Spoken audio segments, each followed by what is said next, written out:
Bonjour, bienvenue à tous. Ravi de vous accueillir aujourd'hui ce matin pour ce nouveau webinaire autour du vélo qui sera uniquement masculin aujourd'hui. On l'a fait à la vieille école. Je vous invite à nous retrouver la semaine prochaine pour un événement autour de la sécurité routière qui sera uniquement féminin. Voilà, on l'a fait à la vieille école. Avant de débuter, je voulais juste vous rappeler que je vous invite à couper vos micros et vos caméras pendant la durée du webinaire. Si vous avez des questions, vous pouvez utiliser le petit onglet Converser, donc c'est le chat. Donc là, vous pouvez poser toutes vos questions, on les traitera à la fin.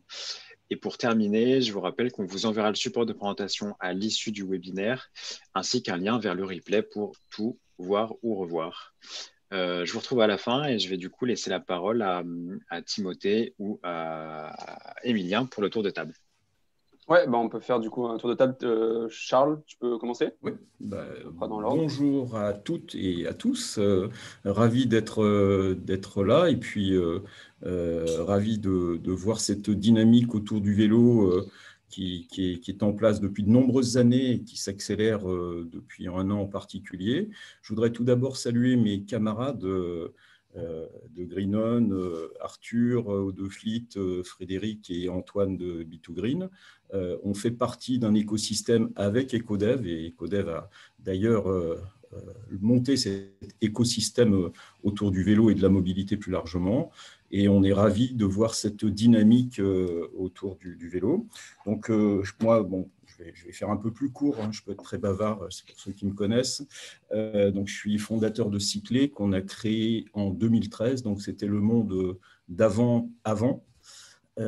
Et donc, la vocation de Cyclé, ça a toujours été, ça le reste, d'être un opérateur de service, une société de service d'une certaine manière, dont la vocation, c'est de mettre en place des solutions vélo dans les entreprises et les collectivités pour les déplacements des salariés. Voilà, c'est un peu long, mais ça dit ce que ça veut dire.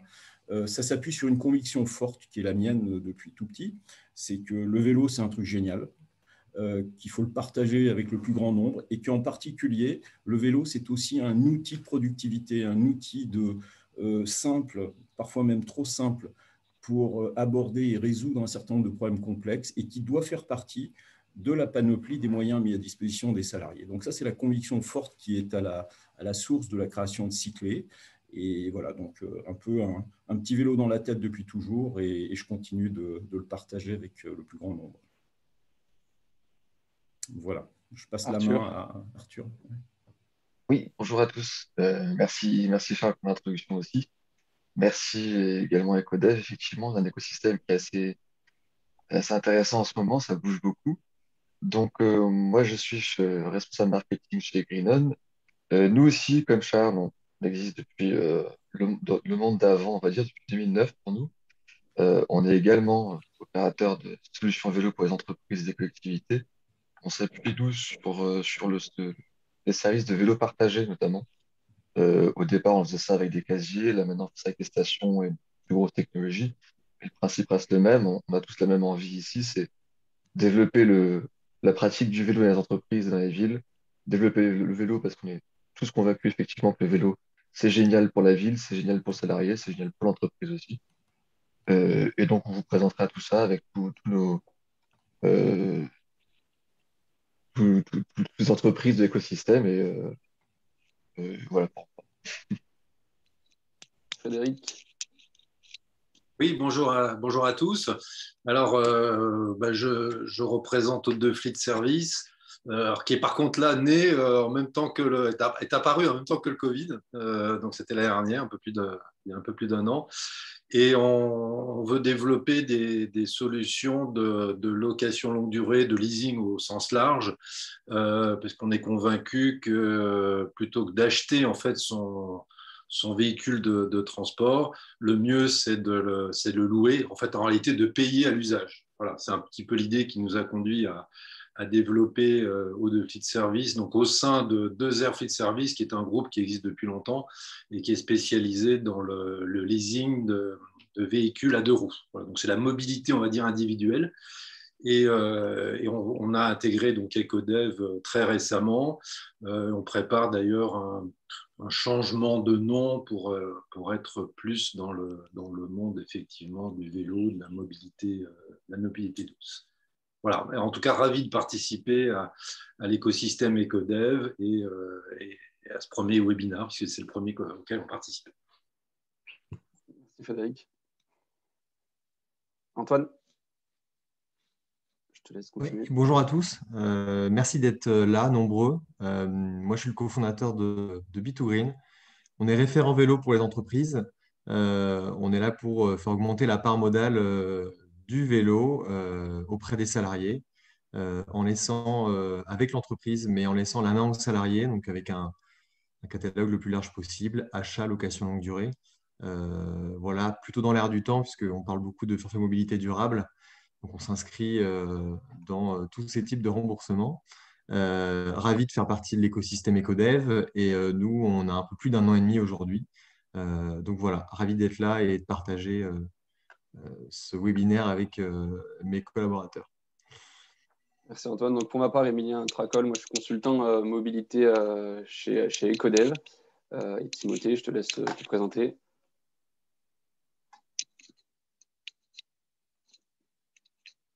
Alors, Timothée. Pardon, effectivement, la classique. Merci. Du coup, moi, je suis Timothée Kellard, cofondateur d'EcoDev. Et puis, je suis ravi, je prendrai la parole très rapidement, mais je suis ravi d'avoir autour de la table virtuelle des acteurs qui, du coup, se mettent, on va dire, main dans la main, qui vont dans le même sens pour agir sur ces sujets de mobilité durable. Je te laisse la main, Emilien, je reprendrai après, et puis on va laisser place au débat par la suite.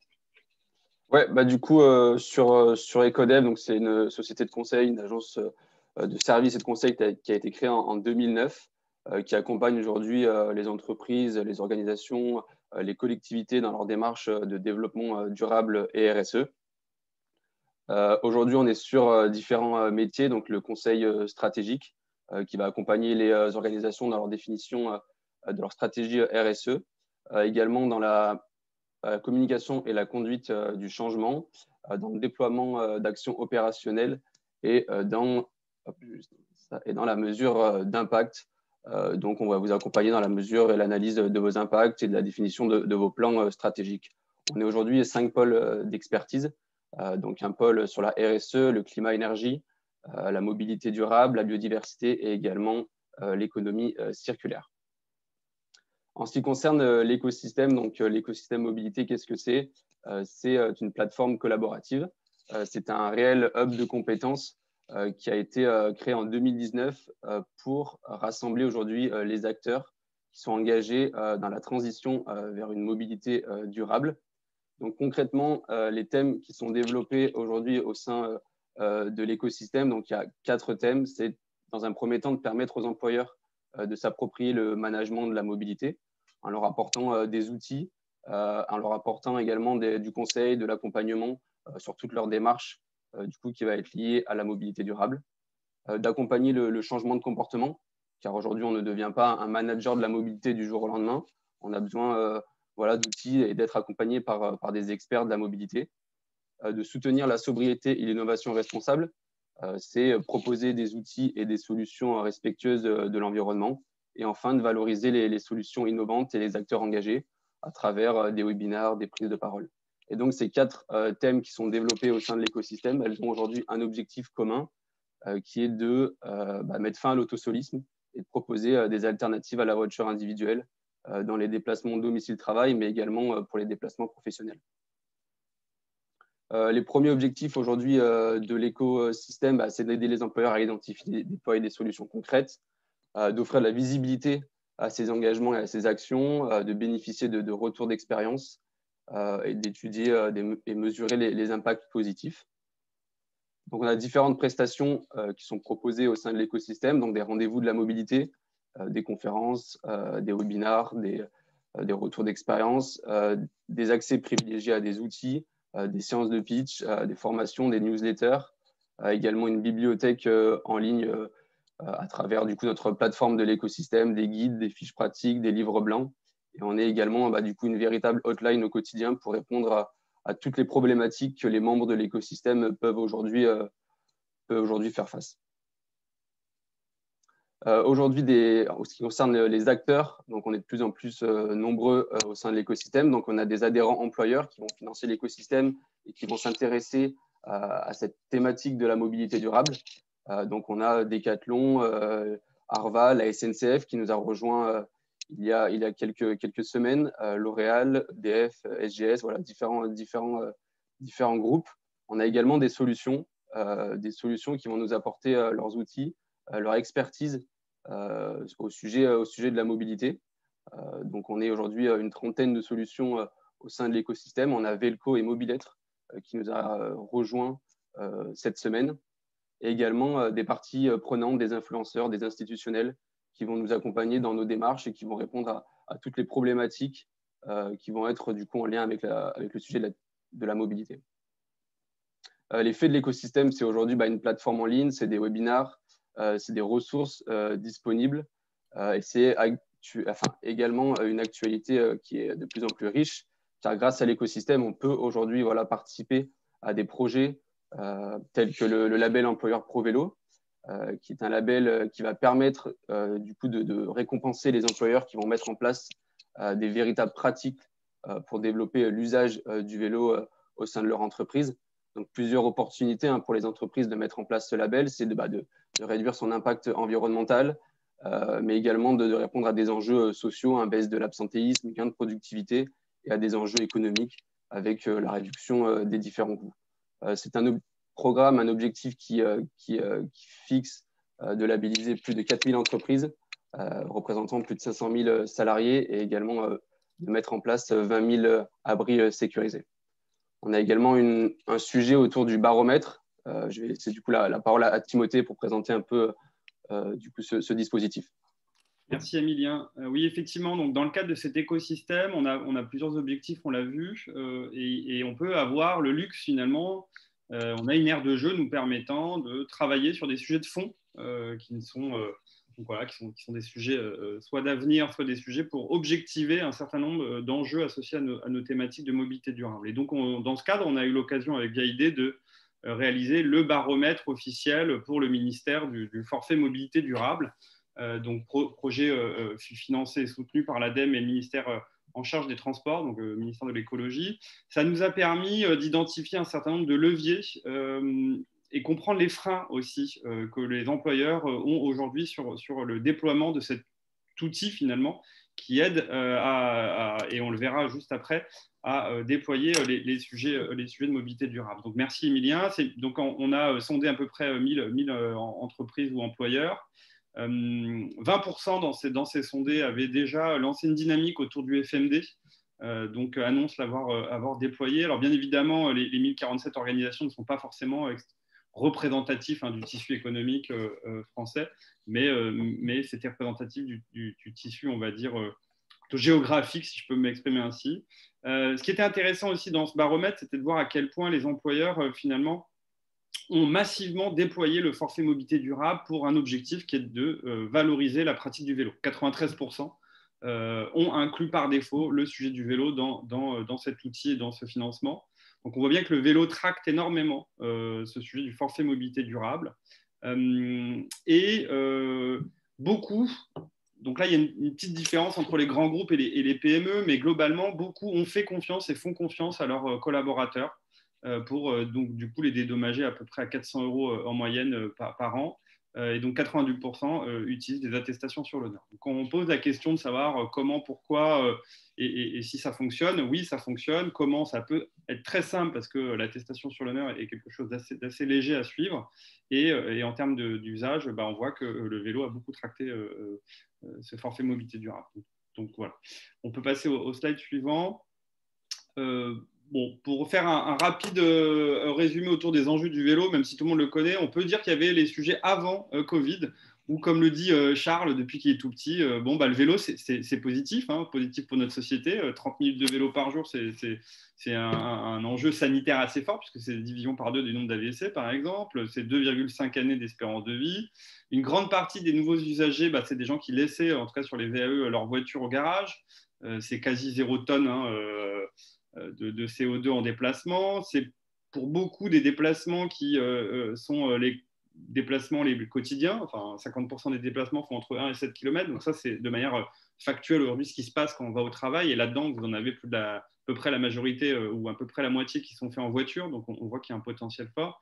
Et on a une croissance depuis plus de 20 ans sur l'usage du vélo dans les grandes villes, avec un certain nombre de vélos qui sont non utilisés dans nos caves greniers. Alors là, depuis, on va dire, avril dernier ou mai dernier, ils sont un peu plus sortis que les années précédentes pour le printemps, avec notre période sanitaire. On peut passer, mais on voit qu'on on a eu, après Covid, pour revenir sur des chiffres un peu plus sérieux, ou en tout cas d'actualité, en moyenne, 27% de passages en plus par rapport à 2019 sur l'année 2020. Donc on voit qu'il y a une réelle explosion d'usage, principalement on peut revenir en arrière, avec des envies de changer et des objectifs aussi qui étaient et qui sont peut-être à replacer dans le contexte national. Vous avez à peu près 9%, 9% c'est l'objectif de part modale du vélo en 2024 et plus de 10, donc 12% en 2030. Donc on a une stratégie nationale qui amène à ce que de toute manière, l'usage qui est aujourd'hui de 1, 2, 3% en fonction des territoires et qui peut aller jusqu'à plus, vous avez des villes très exemplaires, Strasbourg, Grenoble, sont autour de 18-19% de gens qui vont en vélo au quotidien.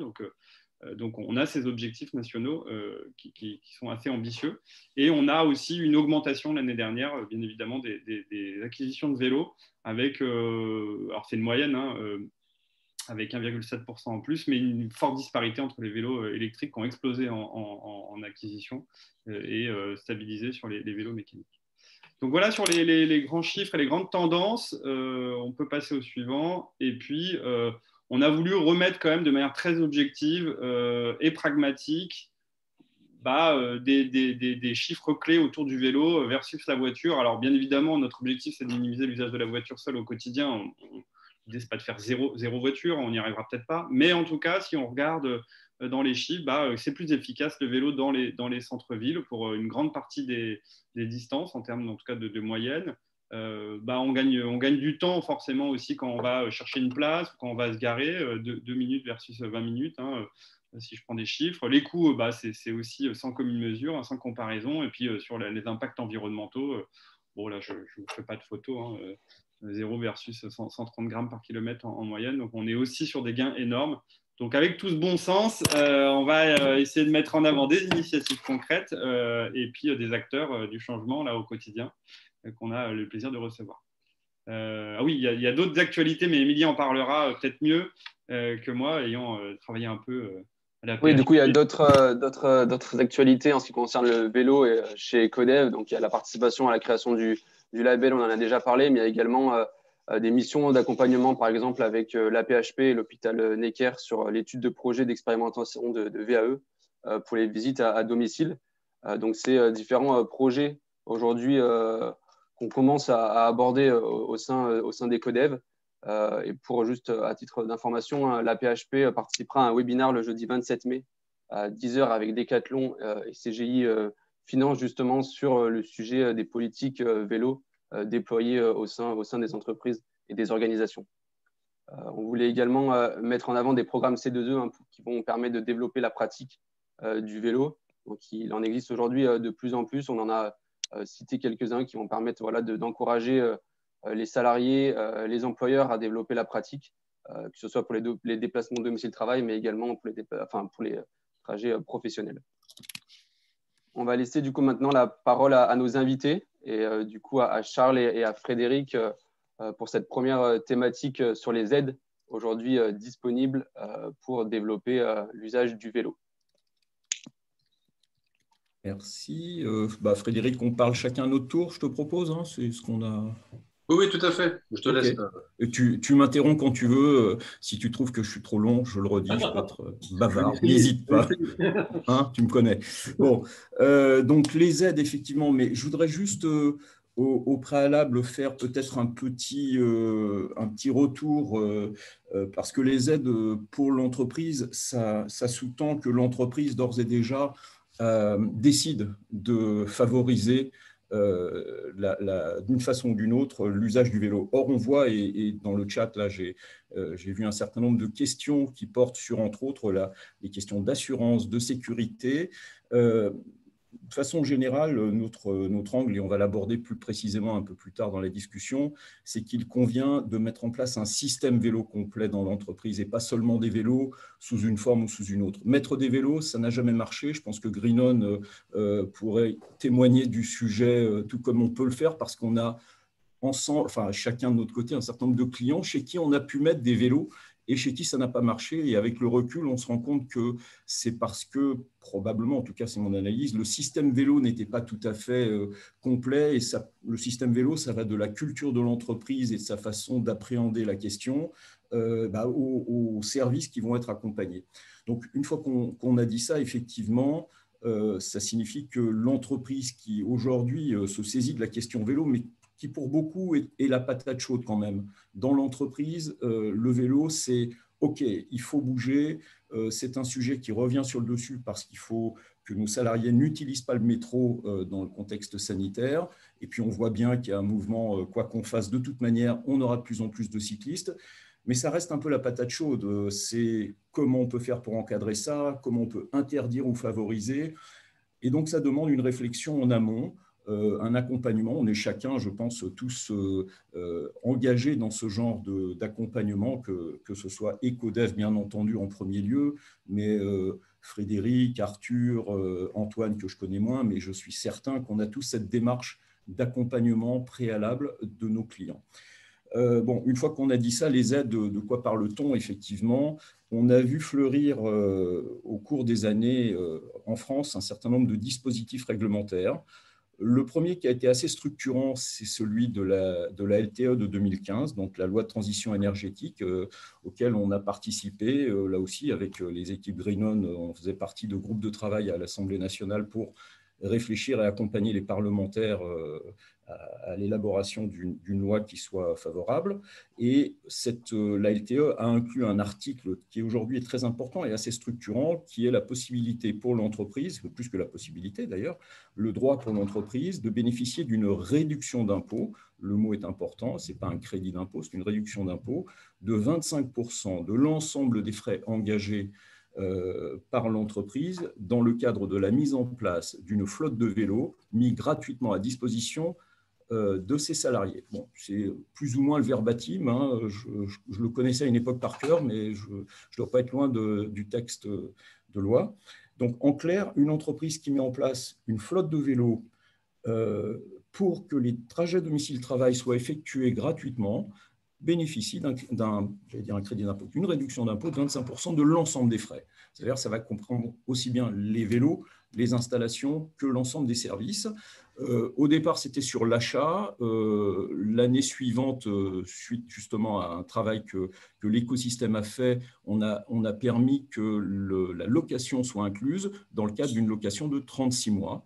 Et donc, pour tout contrat de 36 mois, on considère que c'est les frais. Bon, je ne passe sur le détail comptable de l'amortissement, etc., mais c'est quand même un impact considérable. Si on rentre sur un point comptable, il ne faut pas oublier qu'on a déjà un passage en charge des charges, donc des frais de la facture correspondant au dispositif. Et puis, on retrouve en bas de ligne, après le bottom line, un 25% de réduction d'impôt. Voilà, ça, c'est la première mesure assez structurante qui n'a pas été tout de suite très, très utilisée, finalement. Là aussi, je pense qu'on a...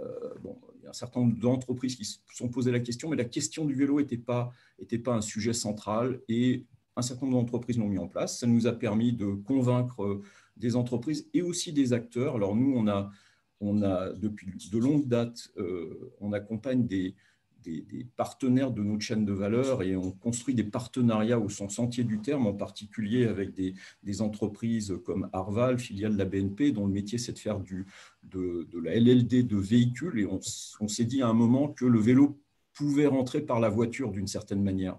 Et donc, on a construit ensemble avec Arval un ensemble de solutions de vélo partage et puis maintenant de vélo de fonction. Et le vélo partage s'appuie sur ce dispositif des 25%. Les autres aides pour l'entreprise, c'est plus récemment dans le cadre de la LOM, de la loi d'orientation des mobilités. Là, pour le coup, ce que je considère comme vraiment l'élément très là aussi structurant, je réemploie ce terme, mais des mesures mises en place, à savoir le forfait mobilité durable que Ecodev connaît parfaitement et qu'ils ont audité. Aujourd'hui, clairement, le forfait mobilité durable, c'est le dispositif, d'une part, qui est rendu, dont la négo est obligatoire, enfin, doit être introduite au NAO des entreprises, et puis d'autre part, qui permet à l'entreprise de dire à ses salariés, on vous accompagne dans l'équipement personnel par le biais du forfait mobilité durable, et ainsi se dégager d'une partie de la responsabilité que tous ont en tête et qui est tout à fait légitime, du risque et de la responsabilité, puisque on passe d'un vélo mis à disposition par l'entreprise à son salarié, et donc de l'ensemble des risques qui portent sur l'entreprise quand elle met un véhicule à disposition. On passe de ça à un vélo qui est acheté ou loué par le salarié lui-même, avec un forfait mobilité durable qui est une contribution qu'il peut mobiliser jusqu'à 500 € pour s'équiper. Voilà. Et puis, troisième aide importante, ce sont les aides régionales, locales, qui deviennent de plus en plus importantes. Celle qu'on connaît bien en Île-de-France, en tout cas, c'est l'aide de la région qui porte sur 500 € de prime à l'achat. Là aussi, on voit bien que le fléchage de l'intention, c'est que les salariés, les personnes s'équipent. Et puis 600 € pour un cargo.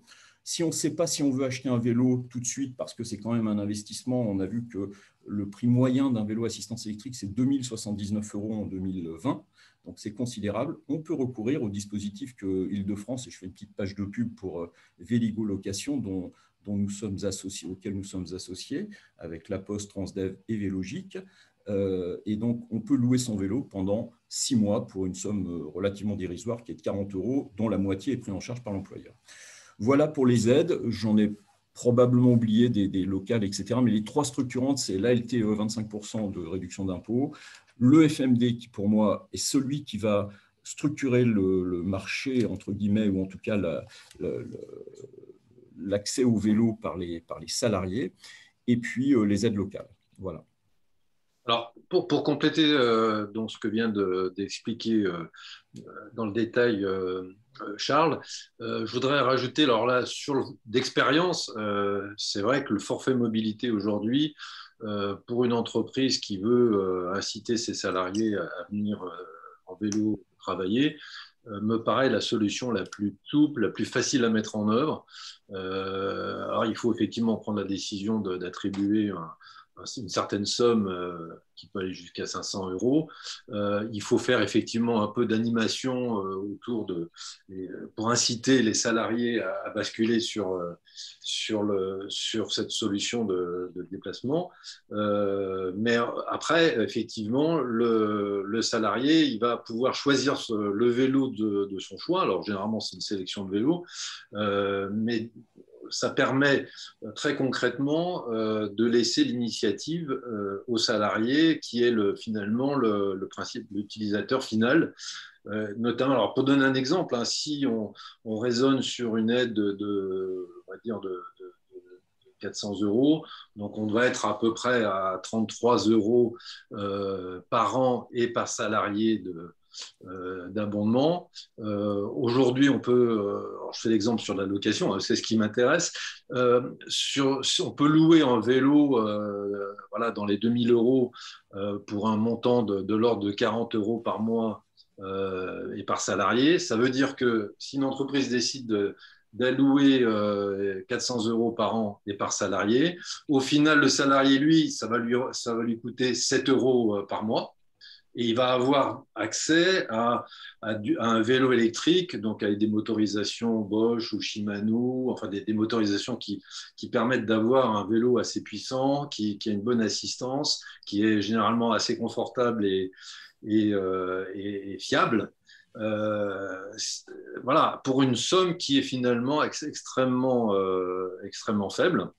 Et pour l'entreprise, eh bien, elle a fait son travail en fait d'incitation, mais comme le disait Charles, sans être allé trop loin dans la part de responsabilité qu'elle prend, et notamment par exemple dans le choix du vélo, dans le montant que le salarié va va payer concrètement. Parce qu'effectivement, si une personne veut avoir un vélo plus confortable ou un vélo plus sportif, enfin, on peut imaginer plein de solutions, parce qu'aujourd'hui, l'offre sur vélo électrique est assez importante. Voilà, ça laisse en fait la liberté aux salariés de choisir, et en même temps, ça permet à l'entreprise de jouer son rôle d'incitateur et de favoriser cette solution de déplacement. Merci Charles et Frédéric pour ce sujet. On va avancer, on a beaucoup d'autres thèmes à aborder ce matin. On va laisser du coup la parole à Arthur et à Antoine sur la thématique des services aujourd'hui disponibles.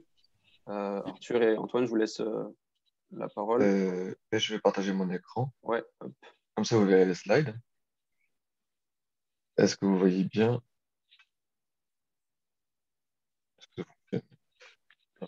Très bien, mais ça va arriver. Est-ce que vous voyez bien? Pas tout de suite, c'est Arthur. On va commencer le partage d'écran. Là, c'est bon. Ok, oui. Juste mettre en plein écran. Ouais, c'est un peu ramé. Voilà. Tout est bon? Ouais, c'est bon. Parfait, excusez-moi pour ce. Il n'y a pas un problème technique. Donc, moi, j'aborderai la question de quel service pour quel usage, puisque on a parlé d'aides. Effectivement, il y a différentes aides. On pourra lier les aides aux services, mais d'abord, un petit panorama sur quels services existent aujourd'hui, qu'est-ce qui est disponible, qu'est-ce qu'on peut faire en entreprise pour développer la pratique du vélo dans son entreprise. J'en ai listé trois. Il y a évidemment d'autres solutions et d'autres choses à faire pour développer le vélo, hein. Je n'aborderai pas la mise en place de mobilier, par exemple, de mobilier vélo sur son site, ni des solutions de free floating, puisque là, il s'agit plus de services à destination du grand public. Il y a également aussi des ateliers, il y a des sensibilisations, il y a des ateliers de réparation des vélos, de remise en selle. Ici, je parlerai plutôt de tous les services que vous pouvez mettre en place pour que vos salariés aient un vélo et les différentes façons de proposer un vélo à vos salariés. Il y a d'abord le vélo partage. Je vous montrerai plus en détail tout à l'heure. Il s'agit de stations et de vélos, donc de flottes de vélos. Le vélo de fonction, il s'agit également d'une flotte de vélos mis en place par l'entreprise pour les salariés. Mais la différence du vélo partage, c'est que les vélos ne sont pas les mêmes. Il n'y a pas de station, il n'y a pas de recharge automatique. Et il y a le vélo personnel, dont Bito Green vous parlera un peu mieux, puisque c'est leur cœur de métier. Euh, pour le vélo partage, il s'agit d'une flotte de vélos électriques qui sont rechargés sur une station. C'est-à-dire que vous avez une station qui est installée sur votre site, vous avez un nombre de vélos, une flotte de vélos, donc vous décidez le nombre préalable. Les vélos sont sur la station, ils sont rechargés automatiquement.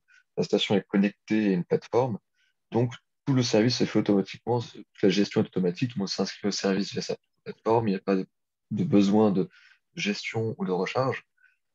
Typiquement pour nous, en tout cas ça c'est notre opinion, hein, le vélo partage c'est vraiment fait pour introduire le vélo électrique dans votre entreprise. C'est-à-dire que si vous souhaitez vous doter d'une flotte de vélos, mais vous ne voulez pas la gérer, si vous voulez que vos salariés puissent essayer le vélo électrique, mais n'en ont encore vraiment jamais fait, c'est vraiment le premier essai d'un vélo électrique, c'est-à-dire qu'ils en ont un à disposition au bas de leur entreprise, ils pourront l'essayer, ils pourront s'inscrire, parce que c'est gratuit pour eux en général. Évidemment, il peut devenir payant, et là-dessus, on peut le rendre éligible au forfait mobilité durable, par exemple.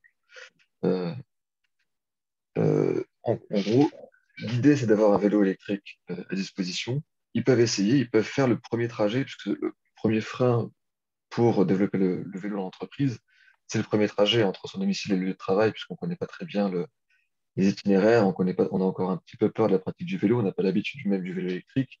Ici, on peut essayer le vélo électrique à midi, puis le soir même, on peut essayer avec un collègue qui habiterait pas loin, par exemple, ou tout seul, rentrer, puis revenir le lendemain matin pour se rendre compte que finalement, le trajet n'est pas si compliqué, il est même peut-être plus agréable, plus simple, plus rapide.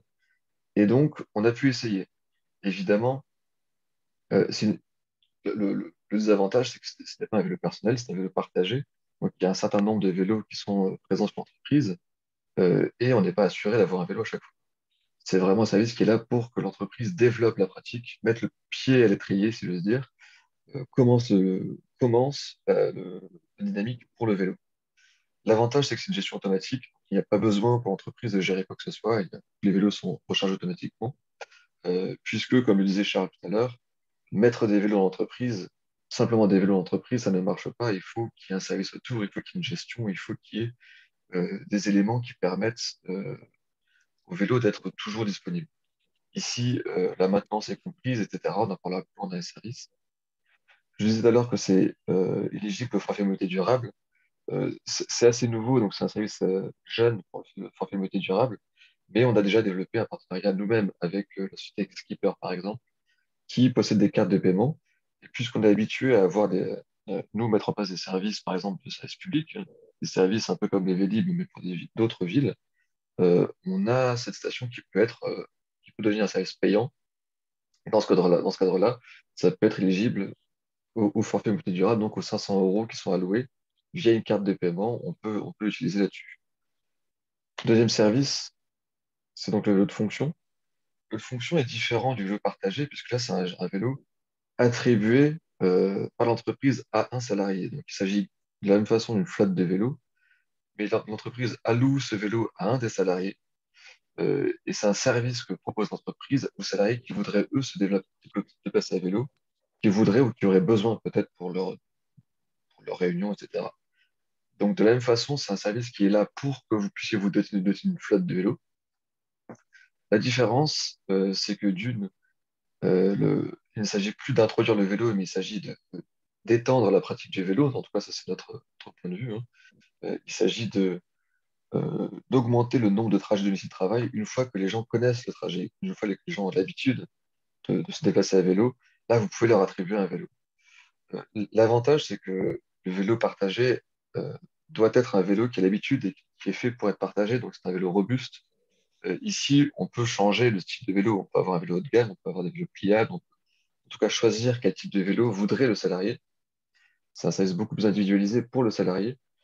Le désavantage, c'est que par rapport à un vélo partagé, vous n'avez pas de données d'utilisation. Vous ne savez pas qui prend le vélo combien de temps, etc. Vous ne connaissez pas les kilomètres parcourus. Toute la gestion est à la charge du salarié lui-même.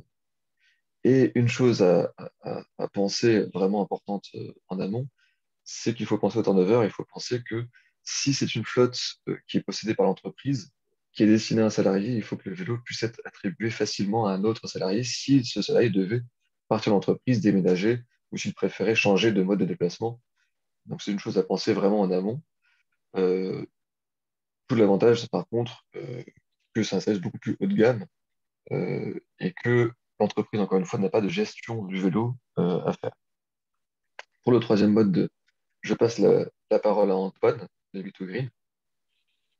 Merci Arthur. Alors, le vélo personnel cofinancé est un modèle, il faut pas se le cacher, qui a émergé grâce à la mise en place du forfait mobilité durable, puisque avec ce FMD, l'ensemble des dépenses qui sont liées au vélo peuvent être pris en compte dans ce forfait-là. Et donc, ce système peut permettre aux salariés de pouvoir utiliser ce FMD pour financer son vélo, sa location et l'ensemble des dépenses qui sont liées à son utilisation. Donc aujourd'hui, et c'est un peu la croyance de Bit2Green qu'on partage avec Cyclé aussi, c'est qu'on peut très bien utiliser le FMD pour acheter son vélo, pour louer son vélo, et donc permettre à chacun, sur un catalogue évidemment très large, et c'est ce qui permet aujourd'hui à l'offre et à ce système-là d'être intéressant, c'est que clairement, vous allez pouvoir choisir un catalogue très très large, c'est votre vélo, et ce vélo-là, vous allez être indemnisé du même montant pour l'ensemble des salariés. Vous allez pouvoir choisir un vélo à 200 euros classique ou un vélo à 5000 euros électrique très haut de gamme. Donc, ça laisse le choix au salarié de son vélo. Il peut choisir un vélo cargo, un vélo pliant, et il a son propre vélo. Et évidemment, alors, cette solution-là, elle fonctionne très bien en entreprise si vous voulez proposer une alternative de remboursement au titre de transport sans trop bousculer votre process de remboursement, puisque si on prend l'exemple du Pass Navigo, c'est le même système. C'est un remboursement sur présentation de la facture. Si vous n'avez pas non plus de ressources en interne pour gérer une flotte de vélos ou une flotte de vélos de fonction, c'est aussi une solution. Et si une partie de vos salariés viennent en vélo ou possèdent déjà un vélo, eh bien, ce système-là convient aussi puisque les acteurs qui proposent du vélo personnel cofinancé comme Bitourine peuvent vous proposer des services annexes comme de l'assurance, de la maintenance si vous avez déjà un vélo. L'intérêt, c'est que d'un point de vue entreprise, vous n'avez aucune gestion puisque c'est le salarié qui va en magasin, qui choisit son vélo et qui l'achète.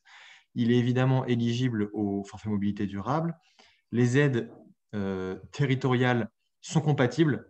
Donc, ça veut dire que vous pouvez cumuler en tant que salarié votre FMD avec la subvention. Prenons par exemple la subvention pour Lyon ou pour l'Île-de-France. Donc, pour un vélo que vous souhaitez acquérir, eh bien, vous pouvez aller récupérer 500 € auprès de votre entreprise et aussi 500 € auprès du conseil régional d'Île-de-France qui vous fait une mise pour une aide à l'achat de 1 000 €. L'engagement financier est évidemment contrôlé puisque beaucoup de solutions sont peu onéreuses et vont se focaliser sur la part que vous allez mettre en forfait mobilité durable. En termes de points un petit peu plus négatifs, c'est évidemment, on ne va pas avoir de données précises d'utilisation puisqu'on ne va pas pucer ou traquer tous les déplacements. On peut avoir des chiffres qui vont avoisiner l'utilisation classique, mais aucun chiffre précis. Et la même chose, contrôle de l'attribution de la flotte. Là, les salariés sont maîtres et sont seuls décisionnaires de l'acte qu'ils vont faire s'ils veulent acheter ou louer un vélo. Et donc, ça amène un accompagnement, un service, une augmentation et une amélioration de la culture vélo en interne. On n'impose rien et donc, du coup, évidemment, ça demande un investissement et une énergie côté entreprise pour le mettre en place. Voilà. Merci Antoine, merci Arthur. Charles, je te laisse reprendre la main pour le système vélo, en essayant d'être rapide et efficace. D'accord, pas de souci. Je crois qu'on intervient ensemble, Arthur, sur le sujet. Donc, le système vélo, effectivement, tout à l'heure, j'ai rapidement abordé le sujet. On parle avant tout… Alors, pour nous, le système vélo, ça commence par la question de la prévention des risques. C'est-à-dire que, je l'ai évoqué tout à l'heure, toute démarche intention d'une entreprise va se heurter à un moment ou à un autre à cette problématique, qu'elle vienne des services de sécurité de l'entreprise, des RH ou d'autres. Donc, la première étape en ce qui nous concerne, et dans nos démarches commerciales et je dirais au-delà de la démarche commerciale, il s'agit… Tout à l'heure, j'ai évoqué le fait que j'étais cycliste, mais en tant que chef d'entreprise et cycliste, je me sens une responsabilité personnelle à chaque fois que je mets en place ou que je préconise l'usage du vélo, parce que je sais qu'un certain nombre de nouveaux cyclistes, de néocyclistes ne seront pas à l'aise et prennent un certain nombre de risques potentiels et que s'il devait arriver la moindre chose, et je touche du bois, il n'en est jamais arrivé depuis 2013 dans nos différentes activités, je me sentirais responsable personnellement. Donc, cette démarche, la toute première d'un système vélo, c'est de traiter la question de la prévention du risque à vélo en mettant en œuvre et en mettant en place les solutions qu'il faut.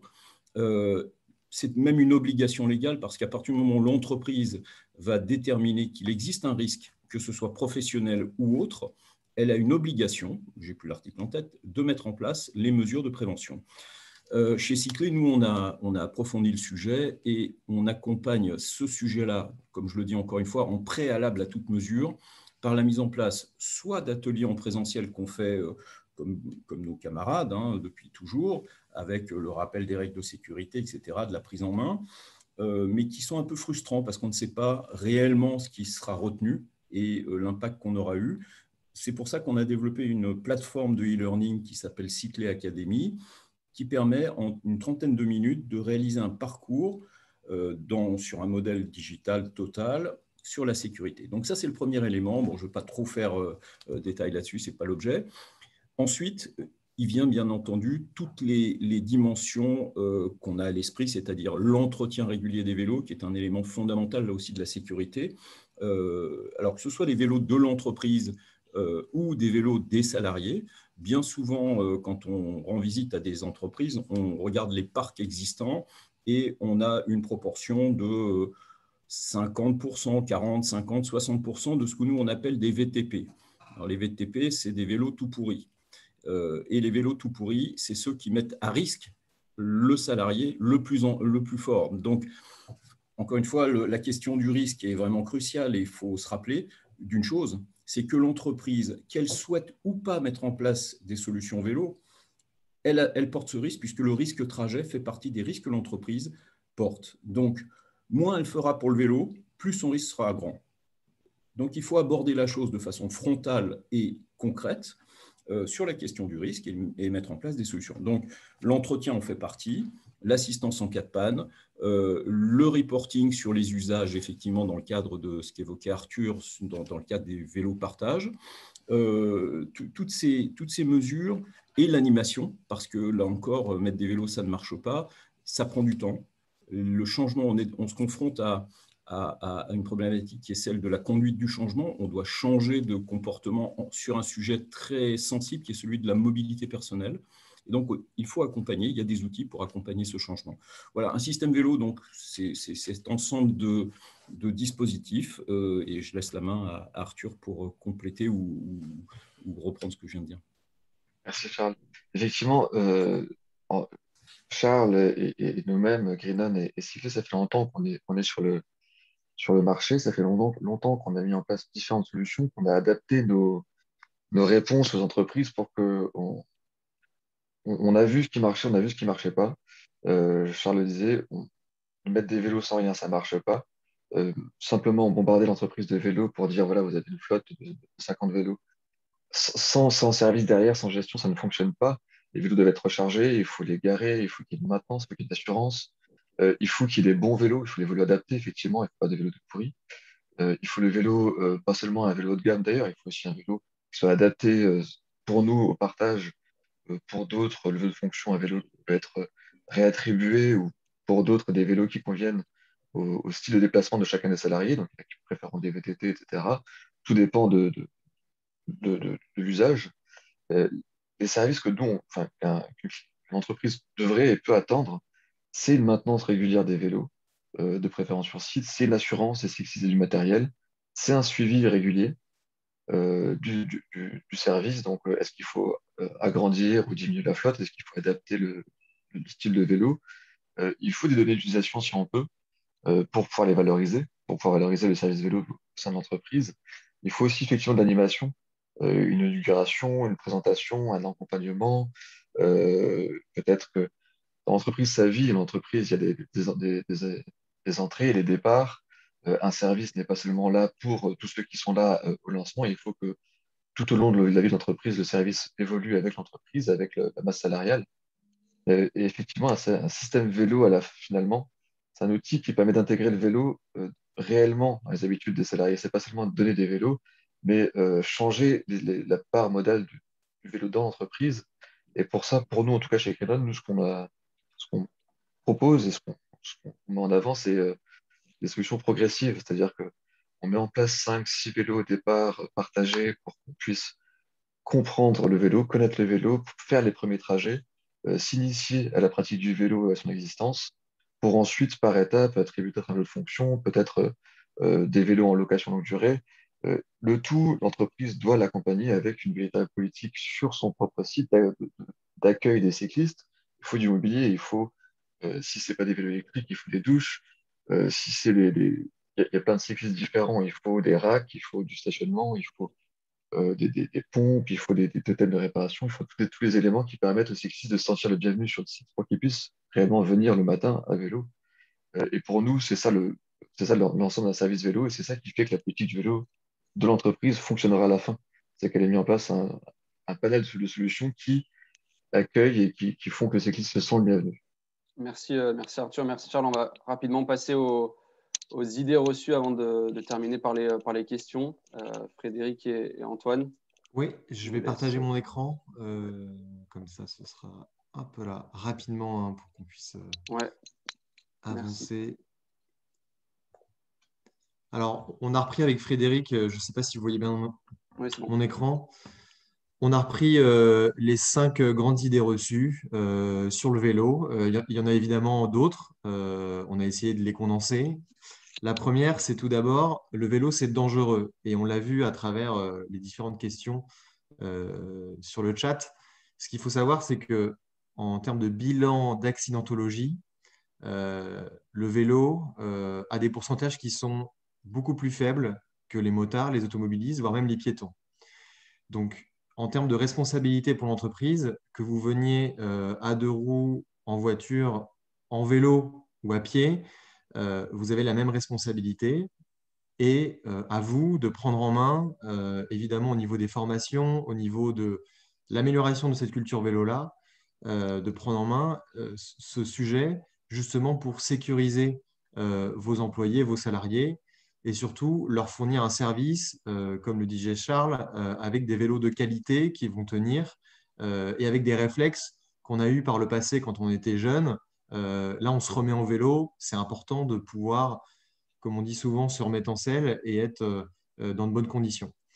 En agglomération, et on le voit souvent, 4 accidents sur 10 interviennent en intersection. Le fléau aujourd'hui du vélo pour les accidents, c'est « je grille le feu rouge ». Et ça, on le voit trop souvent dans les grandes villes. Le cycliste va se permettre de griller un feu et va entraîner un accident. Et ça, c'est 4 fois sur 10. C'est énorme. Donc, il y a une vraie sensibilisation à faire en interne si vous voulez mettre en place un plan vélo sur des règles et du code de la route assez simple, mais en pratique qui sont vues et revues. Il y a aussi un dernier point, plus il y a de cyclistes, et c'est ce qu'il faut se dire, plus le risque diminue. Puisque plus il y a de cyclistes, moins je vais avoir de voitures, moins je vais avoir… Et donc, ce qu'il faut rappeler, c'est que nous, quand on rentre en entreprise, on est là pour proposer une alternative. On n'est pas là pour dire aux gens qui prenaient le métro ou le RER, ne prenez plus le transport en commun. C'est des moyens de locomotion qui sont vertueux, qui sont green. Donc, on les encourage. Nous, quand on vient avec du vélo, on va surtout se focaliser sur les gens qui viennent en voiture seuls. Il y a encore 5 millions de Français qui font moins de 5 km tous les matins seuls en voiture, qui sont des autosolistes. Et donc, c'est ces gens-là qu'on veut mettre au vélo. 5 km, c'est à peu près 15 minutes de vélo le matin et 15 minutes le soir. Et donc, pour ça, on va retenir 3 choses. La prévention. On a tous des formations et des e-learning qu'on peut proposer à vos collaborateurs. Le choix des accessoires. Vous êtes aussi là pour proposer aussi des accessoires, améliorer la culture en entreprise du vélo et donc envoyer des signaux forts. Pour information, le port du casque n'est pas obligatoire, mais il est fortement recommandé. Donc, ça vient dans la liste des choses absolument à faire. Ne pas griller les feux rouges, porter un casque. On peut mettre en place des packs sécurité, par exemple, chez Bitourine, où c'est l'employeur qui finance un pack sécurité pour ses salariés. Et évidemment, plus on va être à vélo et plus aussi, en termes d'investissement, on l'a vu, l'urbanisation va faire que ces pistes cyclables vont amener plus de sécurité aussi pour les cyclistes. La deuxième, le vélo, c'est trop sportif. Et on a tous l'image du cycliste qui arrive en sueur, qui a sa chemise qui colle. Et donc, premièrement, il est toujours bon de rappeler que la pratique du vélo est excellente pour la santé. On l'a dit au tout début. Vous allez évidemment avoir plein de bienfaits sur la pratique du vélo. Ça améliore l'équilibre, on a plus d'énergie, on réduit le risque de diabète, on a un meilleur système cardiovasculaire. Donc, c'est bien d'entamer ce changement, on va dire, et c'est le plus difficile, pour prendre soin de soi. Et ça passe par un peu plus de sport, sans pour autant, évidemment, transpirer quand on arrive au travail. Et donc là, évidemment, il y a un système qui est le vélo assistance électrique et qui vous permet de pouvoir arriver dans de bonnes conditions au travail. Et en fonction du dénivelé, de la longueur du trajet, eh bien, vous allez avoir la possibilité, dans votre choix de location ou pour acheter votre vélo électrique, de choisir la puissance de votre batterie, l'autonomie, puisque si vous avez 10, 15 km à faire, il vaut mieux prendre une batterie avec une plus grande autonomie, et le réglage à l'aide au pédalage. Il y a des vélos qui proposent des réglages avec plus ou moins fort, d'autres qui n'en proposent pas. Donc, tout cet accompagnement-là, il doit être fait par vos opérateurs sur le vélo, il doit être fait par les gens qui vous accompagnent. C'est pour ça que nous, on a plutôt un statut de référent sur le vélo.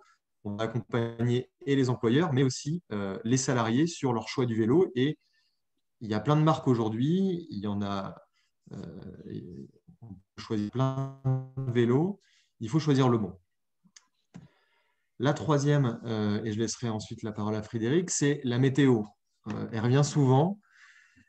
C'est un peu notre combat, notamment sur le pourcentage de chances qu'on a et le risque de rentrer trempé chez nous, puisqu'on parle plutôt de la pluie. Il y a une étude très sérieuse qui a été mise en place par Météo France, notamment sur le risque de se faire mouiller quand on prend le vélo chaque jour. Évidemment, c'est pondéré par le fait que le télétravail va s'instaurer un peu plus sur du 40, 50, 60%, ça va dépendre de chaque entreprise. Mais dites-vous bien, comme le dit Météo France, et ce n'est pas moi qui le dis, le risque estimé en moyenne est de 20 jours par an de vous faire mouiller. Donc, sur le nombre de jours où vous travaillez, vous avez 20 jours où vous risquez de prendre la pluie et de rentrer trempé chez vous. Vous pouvez décaler votre heure d'arrivée ou de départ, ça c'est une première chose. Et évidemment, comme le dit Météo France, au final, les vraies victimes de la pluie sont probablement les automobilistes qui voient alors les kilomètres de bouchons s'allonger. C'est ça en fait le vrai risque. Donc, soyez rassurés. Il y a des accessoires aussi qui existent. Vous pouvez acheter plein d'accessoires contre la pluie. Quand on va à vélo tous les jours, il faut s'équiper. Ça en fait partie. Merci Antoine. Frédéric, juste quelques minutes avant de passer aux questions. Oui, alors très rapidement, sur le fait qu'on ne peut rien transporter en vélo, il y a des solutions de vélo cargo ou de tricycle qui permettent déjà de transporter, enfin sur des distances assez courtes, mais des charges relativement importantes. Et ça, la solution du cargo électrique ou du vélo électrique est assez intéressante. Et j'en profite pour dire que comme ce sont des véhicules qui coûtent relativement cher, là, la solution de location longue durée a tout son intérêt, parce qu'on va vraiment payer uniquement à l'usage. Le deuxième sujet, c'était le vol, je crois, parce que ça, c'est un vrai sujet pour le vélo, parce que le vélo, on a l'impression que c'est facile à voler. Alors, ce que je veux dire, c'est qu'en tant que professionnel, on a un rôle vraiment à jouer, puisque la plupart des vols, ce sont généralement de la négligence, et c'est du vol d'opportunité. Donc, on peut très bien lutter contre ça avec des antivols qui ont des niveaux de sécurité suffisants. Et généralement, c'est ce que la compagnie d'assurance va exiger. Et de bien fixer son vélo. Souvent, on fait pas attention, on va le fixer, on va l'accrocher par la roue et on va retrouver uniquement la roue attachée au point fixe. Donc ça, on est un petit peu aussi là dans la prévention. C'est-à-dire qu'il faut vraiment expliquer, il faut un bon antivol et il faut bien accrocher son vélo.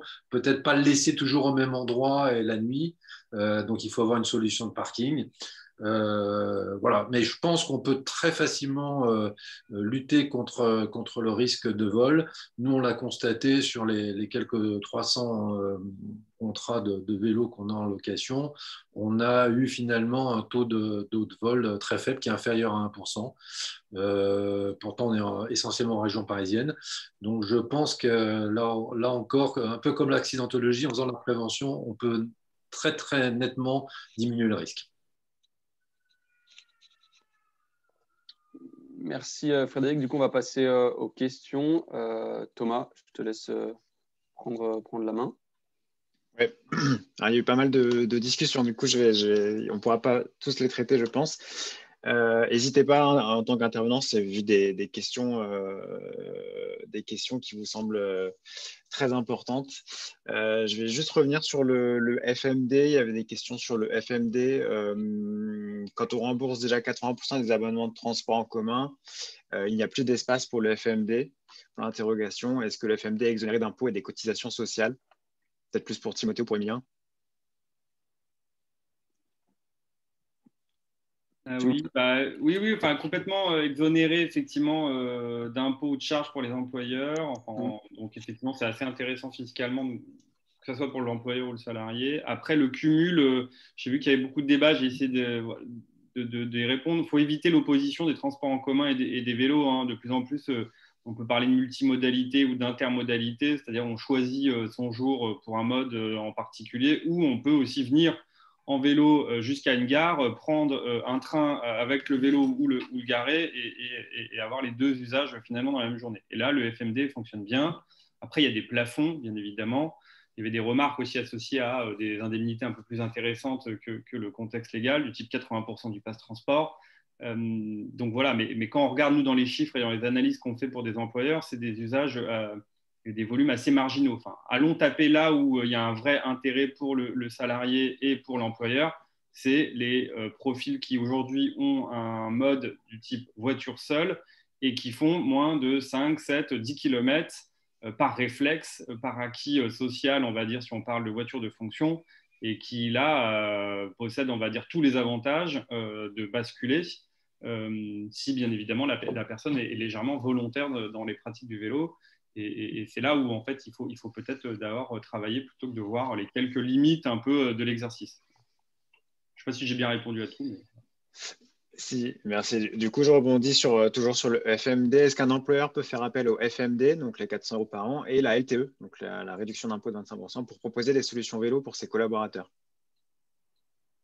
Plus sur la partie aide. Alors, c'est deux choses différentes, hein. Elles ne sont pas dans la même loi. Comme je le disais tout à l'heure, il y a d'un côté la LTE de 2015, dont la vocation, c'est de favoriser la mise en place de flottes de vélos pour les trajets domicile-travail. Le FMD a pour vocation d'accompagner l'usage du vélo, soit en favorisant l'achat d'un nouveau vélo, soit en prenant en charge les frais d'entretien. Mais en tout cas, ce montant de 500 € est une enveloppe globale, effectivement. Alors, il y a souvent une confusion entre c'est pour le vélo, mais en fait, c'est que le vélo a été introduit dans le champ des modes qui sont remboursés, dont le pass Navigo en région parisienne ou le titre transport. Et le vélo en fait partie. Donc, c'est vrai qu'il y a cette enveloppe globale de 500 € qu'il faut parfois arbitrer entre je prends un titre transport ou mon vélo, ce qui est tout à fait possible. Et puis, des sociétés comme Betterway, par exemple, permettent de gérer ça de façon très fluide pour l'entreprise, puisque c'est une carte de crédit d'une certaine manière qui va gérer l'ensemble des frais. Mais donc, on peut mettre en place les deux pour revenir sur la question, mais ce ne seront pas du tout les mêmes usages. Ce ne seront pas le même vélo qui sera financé et par la LTE et par le FMD. Merci. Notre question concerne le système vélo dont vous avez parlé. Est-ce que dans ce système vélo, vous incluez aussi des discussions plus politiques sur les plans vélo dans les villes? Comment vos entreprises se positionnent par rapport aux collectivités pour les accompagner dans les plans vélo? Relations entreprises-collectivités.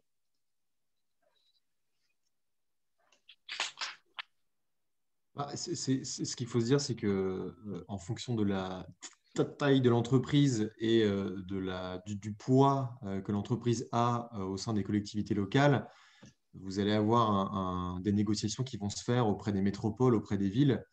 Et dans plusieurs cas, nous mettons en relation les entreprises avec les collectivités locales pour pouvoir améliorer et préparer, mettre en place une urbanisation spécifique autour de ces entreprises-là pour accueillir les futurs cyclistes.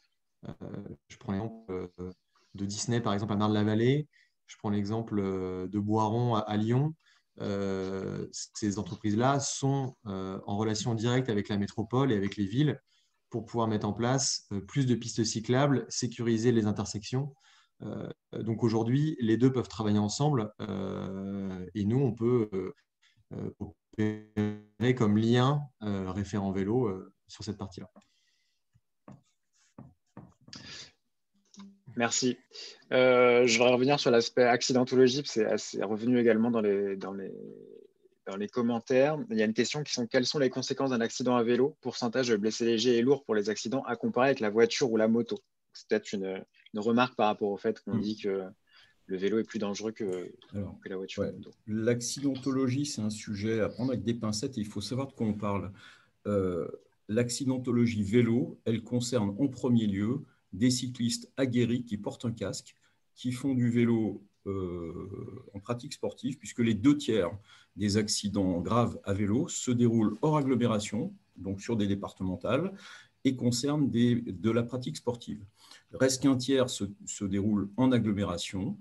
Que, comme le disait Antoine tout à l'heure, il y a effectivement, plus on a de vélos, moins il y a d'accidents en valeur absolue, pas en pourcentage, parce qu'il y a un effet de régulation automatique. L'automobiliste qui voit plus de vélos va automatiquement, même si ça, je ne vais pas utiliser de mots grossiers pendant un webinaire, mais si ça l'ennuie, il va effectivement faire attention de façon automatique au trafic. Alors que lorsqu'on est sur un territoire dans le sud de la France ou en Italie ou autre, et qu'il y a peu de cyclistes, une part modale très faible, là, le risque est énorme. Parce que peu d'infras. Donc, la problématique de la dangerosité, bon, on ne va pas dire que ce n'est pas dangereux, c'est une évidence, il y a un caractère de dangerosité, mais premièrement, les infrastructures commencent à répondre à cette problématique, parce que le premier grand danger, c'est le fait de mettre ensemble sur un même axe de circulation des véhicules qui ont des vitesses et des inerties qui sont très différentes. Donc, l'infrastructure est là le rôle des collectivités, mais qui ont un agenda qui n'est pas tout à fait le même que les entreprises ou les assos. Donc, mais c'est en train de bouger, les coronapistes, etc. Et ça permet d'une part de mieux sécuriser tout le monde. Enfin, tout le monde. Beaucoup de gens prendraient le vélo s'ils avaient un parcours sécurisé. C'est la première, on ne l'a pas peu redit, mais c'est vrai que c'est le premier élément. Ensuite, la dangerosité, eh bien, c'est aussi beaucoup de l'ordre du comportement cycliste. Personnellement, je dois faire au total 10 à 12 000 km de vélo par an entre ma pratique sportive et ma pratique urbaine quotidienne. Bon, voilà, je reste à peu près entier. Je rencontre très rarement de situations à risque parce que j'anticipe beaucoup et que je fais très attention et que je ne cherche pas à être le premier au feu. Je m'en fous. Je suis toujours à 20h chez moi et je vois mes enfants, donc c'est bien. Merci. Peut-être dernière question et après je vous laisserai rebondir si vous aviez d'autres éléments à ajouter. Comment incitez-vous les employeurs et salariés à faire du vélo en zone rurale?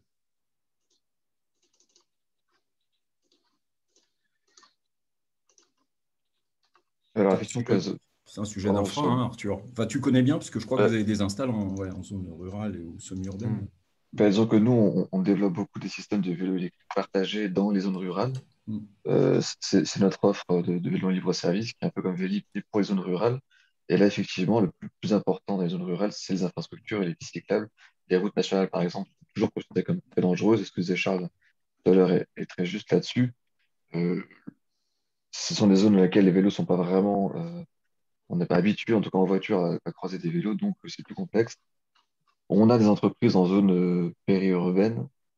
À chaque fois, l'entreprise a pris soin de voir si effectivement il y avait un itinéraire cyclable pour se rendre sur le lieu de l'entreprise. C'est le plus important.